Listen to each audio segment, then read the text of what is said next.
រុនសួស្ដីពុកម៉ែបងប្អូនជាទីគោរពទាំងអស់គ្នាបាទ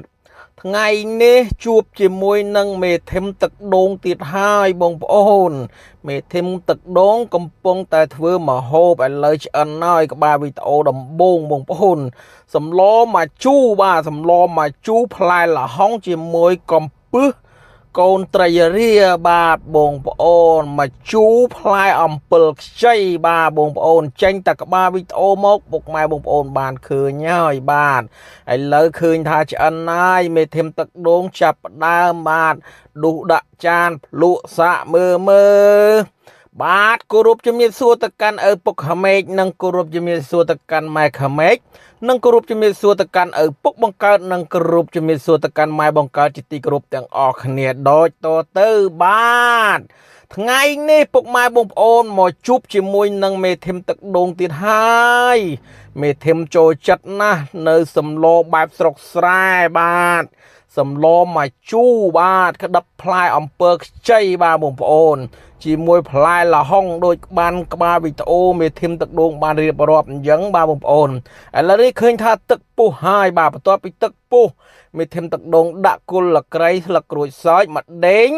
ជាមួយនឹងប្រហុកបាទប្រហុកដាក់ឲ្យច្រើនទៅដល់ពេលទឹកឲ្យពុះធុំក្លិនឈ្ងុយបាទឥឡូវនេះដល់វគ្គមេធិមចាប់ផ្ដើមចាក់បន្លែចូលគឺផ្លែល្ហុងបាទបន្ទាប់មកទៀតចាក់ត្រីនិងកំពឹសបាទបន្ទាប់ពីដាក់ត្រីនិងកំពឹសហើយមេធិមថែមនៅមកអមស្រែទៀតបងប្អូនគ្រាន់តែដាក់ចូលភ្លាមបងប្អូនអើយជះក្លិនព្រាយផ្អើលពេញក្រោយផ្ទះហើយបងប្អូនថ្ងៃត្រង់នេះបាទបងប្អូនធ្វើអាហារថ្ងៃត្រង់បងប្អូនហើយមេធិមកំពុងតែឈរអែអងនេះសម្លឹងទៅមើលលើផ្ទៃទឹកឃើញថាត្រីច្រើនណាស់បាទបងប្អូនឥឡូវពុកម៉ែបងប្អូនងាកមកមើលមេធិមមកចម្អិនសម្លបាទឥឡូវនេះស្ទើរមកជូរមេធិមថែមមកជូរបាទថែមមកជូរអំពិលកំពុងតែជ្រុំជាមួយនឹងទឹកសម្លនេះបាទបងប្អូនចង់ជូរតាមតម្រូវចូលចិត្តទៅបាទនិយាយតែមួយខែតួមួយខែនិយាយតែមេធិមទឹកដូងចូលចិត្តណាស់បាទសម្លស្រុកស្រែគឺសម្លមកជូរកូនត្រីនិងកូនកំពឹសនេះបាទបងប្អូន